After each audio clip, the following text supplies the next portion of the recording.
Hello everyone, welcome to my kitchen. તો મિત્રો આજે હું તમારી સાથે શેર કરવાની છું સાબુદાણાના ખીરની રેસીપી। તો આ ખીર ખાવાની ખૂબ જ મજા આવે તેવી છે, એકદમ ટેસ્ટી એવી છે। અને આ ખીર તમે ઉપવાસ રહ્યા હોય કે વ્રત રહ્યા હોય કે પછી શ્રાવણ મહિનામાં પણ જો તમે ઉપવાસ કરતા હોય તો આ ખીર ખાવાની ખૂબ જ મજા આવે તેવી છે। આ ખીર ફરાળી એવી ખીર છે।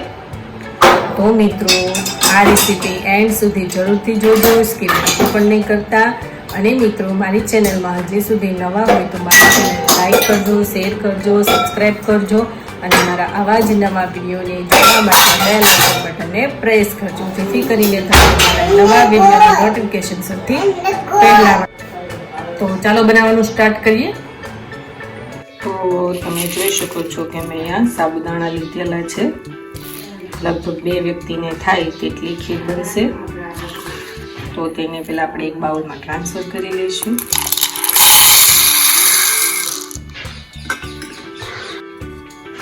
તો તેમાં પાણી એડ કરીશું,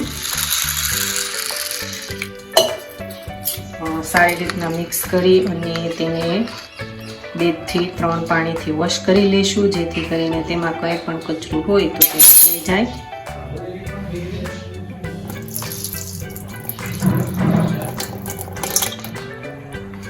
તો આ રીતના 2 થી 3 પાણીથી વોશ કરી લીધા છે। તો આપણા જે સાબુદાણા ડૂબે તેટલું આપણે પાણી એડ કરીશું અને આ રીતના ઢાંકી દઈશું 2 થી 3 કલાક સુધી।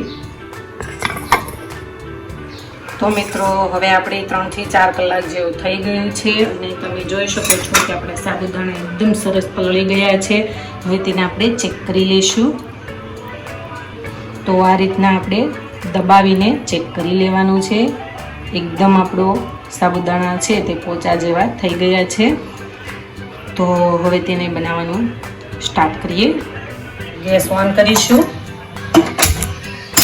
બાઉલ મૂકીશું અને અડધો ગ્લાસ જેટલું પાણી એડ કરીશું। હવે આપણું એકદમ ગરમ પાણી થઈ જાય પછી તેમાં આપણે સાબુદાણા એડ કરીશું।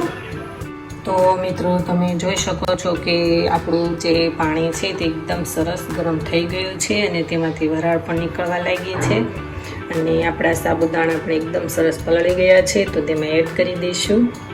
આમાં પાણી બિલકુલ ઓછું જ છે। આ રીતના મિક્સ કરી લેશું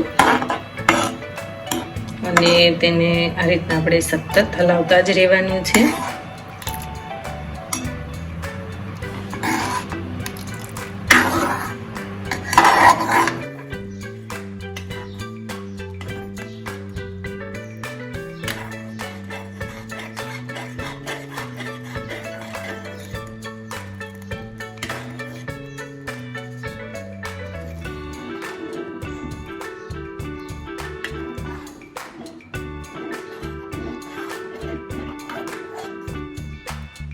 તો તમે જોઈ શકો છો કે પાણીમાં જે સાબુદાણા છે તે એકદમ સરસ બની ગયા છે। તો હવે તેમાં આપણે દૂધ એડ કરી દઈશું, ઘટ એવા થઈ ગયા છે। તો મેં 1 વાટકા જેટલું દૂધ લીધેલું છે તે એડ કરીશું। તમારે વધારે લેવું હોય તો પણ ચાલે। તો અહીંયા 1 ચમચા જેટલી ખાંડ એડ કરીશ, જેટલું ગળ્યું ભાવતું હોય તેટલી એડ કરવાની। 2 ચમચા જેટલી એડ કરીશ, મિક્સ કરી લઈશું। ગેસની ફ્લેમ છે તે આપણે લો જ રાખવાની છે।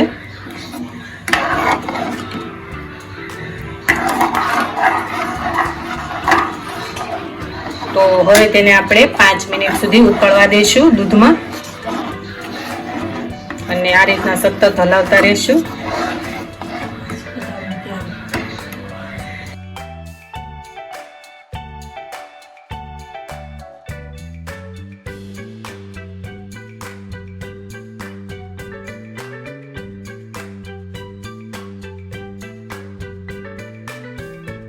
હવે તેમાં થોડા બદામના ટુકડા, સફેદ દ્રાક્ષ એડ કરીશું પિસ્તા એડ કરીશું, મિક્સ કરી લઈશું.